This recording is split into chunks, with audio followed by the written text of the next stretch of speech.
मीराबाई को देखते देखते देखते मानो जैसे उनके पति को साक्षात युगल ही एक रूप में हो ऐसा दिखने लगा। उनके पति अपने प्राण त्याग देते। तो पूरे मेवाड़ में एक भी व्यक्ति मीराबाई के पक्ष का नहीं है। खूब यातनाएं देते हैं, प्रताड़ना करते हैं, उपहास करते हैं, पर मीराबाई को इससे कोई फर्क नहीं पड़ता। एक बार जब वैद्य को विष बना करके देना पड़ा और मीराबाई चरणामृत समझ के पी गई, कुछ हुआ नहीं, तब उसी वैद्य को 2 बूंद पिला दी गई राणा के द्वारा, मर गया वो वैद्य। तब मीराबाई के चित्त को क्षोभ हुआ कि मुझ तक पीड़ा रहे मैं सह लूं, पर मेरे अलावा किसी और को मिले ये मैं सहन नहीं कर सकती। गोस्वामी तुलसीदास जी को पत्र लिख करके मीराबाई ने अब पूछा क्या करूं। तब गोस्वामी जी ने आज्ञा की कि अब ऐसों का त्याग करो जो हरि विमुख है। और मीराबाई मेवाड़ से मेड़ता गई। कि मीराबाई को एक दिन फिर नुकुंज का दर्शन हुआ।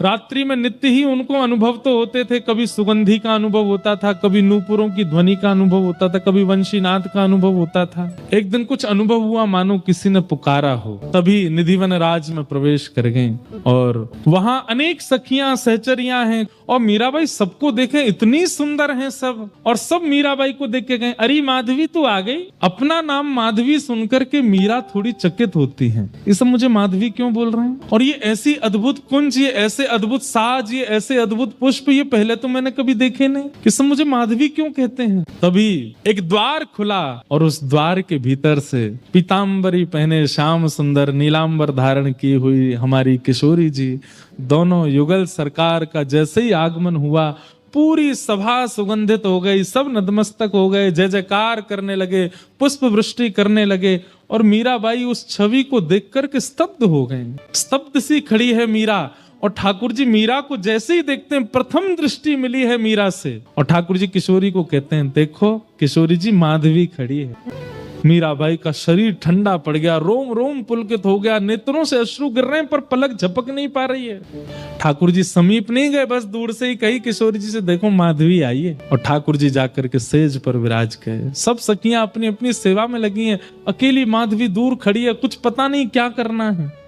ठाकुर जी ने माधवी की ओर देखा और ज्यों-ज्यों ठाकुर जी नयन भर के देखते हैं मीरा को, त्यों-त्यों मानो जैसे प्राण निकलने को होते हैं। नेत्र बंद हो गए मीराबाई की और संपूर्ण लीला द्वापर युग की माधवी रूप की उनको दिखने लगी। एक गोप कन्या माधवी जिसका ब्याह श्री दामा से हुआ, ठाकुर जी मुख देखने के लिए आए, सब लीला देख रही है वहीं बैठ करके निकुंज में। और आज मीराबाई को स्पष्ट हुआ कि ये इतना प्रेम जो मेरे चित्त में संदिग्ध था, इसका कारण क्या है।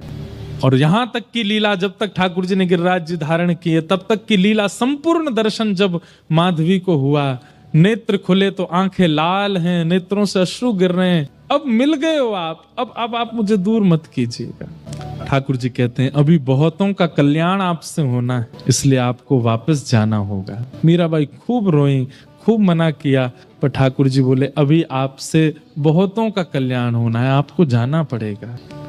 और निकुंज में जाके सब दर्शन करके मीराबाई वापस आई। यहाँ मेवाड़ में अकाल पड़ गया।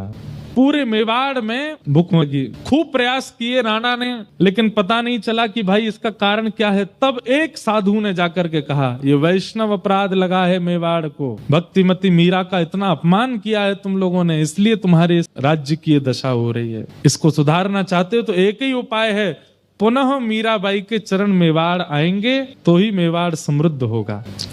ब्राह्मणों को भेज दिया द्वारिका, पता करा कहाँ है मीराबाई, तो द्वारिका में है।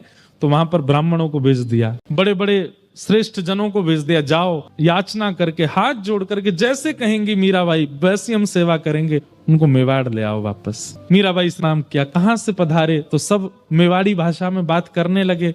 तो मीराबाई समझ गई मैं क्या सेवा करूं। बोले हम आपको ले जाने आए हैं। बोले कहाँ? बोले मेवाड़। मेवाड़ का नाम सुनते ही नेत्र बंद हो गए, सब घूमने लगा मीराबाई के चित्त में। घबरा गई मीराबाई, नेत्र सजल हो गए। मैं हाथ जोड़ती, अब मैं थक चुकी हूँ, अब मैं हार जाऊंगी, अब ये मत कीजिए।